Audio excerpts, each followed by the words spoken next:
Nako, Kuya Kim, kapag in love daw ang isang tao, parang nasa alapaap at idinuduyan sa ulap. Kapag broken-hearted naman, pwede pa rin ma-enjoy ang papawid sa pamamagitan ng isang kakaibang trip. Aba, ma-in love at mag-move on sa pamamasyal sa kwentong inalam ni Copyface Daniel P. Daniel Padilla.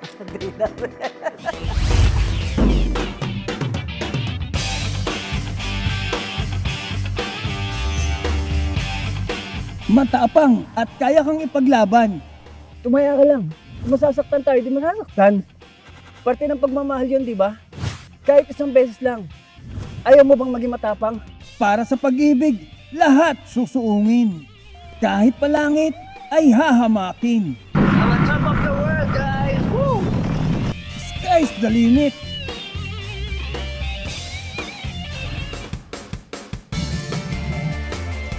Para sa mga umiibig at nawala ng pag-ibig, ito ang siguradong kakabuksan yung dibdib.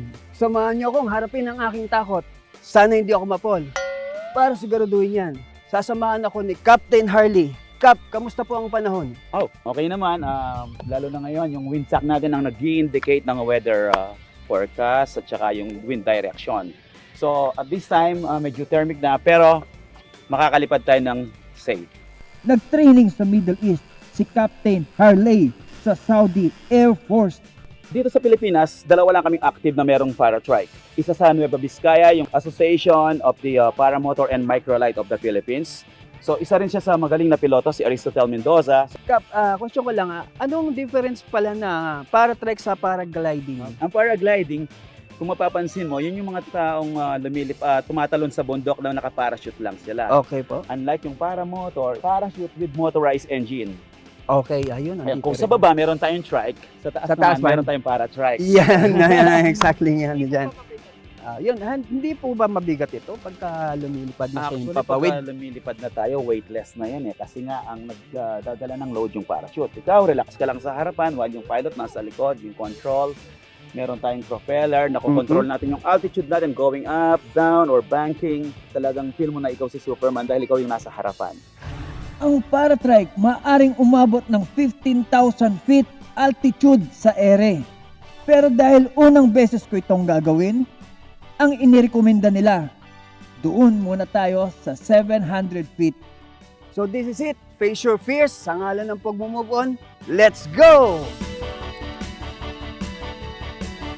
Ano po guys, at sumasakay na po ang ating captain. Nerve up! Here we go, guys! Grabe, sobrang nakaka-excite to. Ang paratrike ay isang uri ng paragliding o ang paglipad gamit ang parachute. Dapat alam mo na nagsimula ang paragliding noong pang World War I para makapag-obserba ng malalayong lugar. Sa halagang 3,000 pesos, sulit ang pasyal sa ere. Tanaw ang magagandang tanawin. Matapos ang 15 minuto, heto na nga, nalagpasan ko na ang takot ko. Na-overcome ko yung takot ko sa heights, guys. Gustong mag-enjoy, makalimot. Move on. Ang paglipad ng paratrike, gaya ng anumang sasakyang panghimpapawid, nakadepende sa panahon. Usual na lipad namin from 6:30 a.m.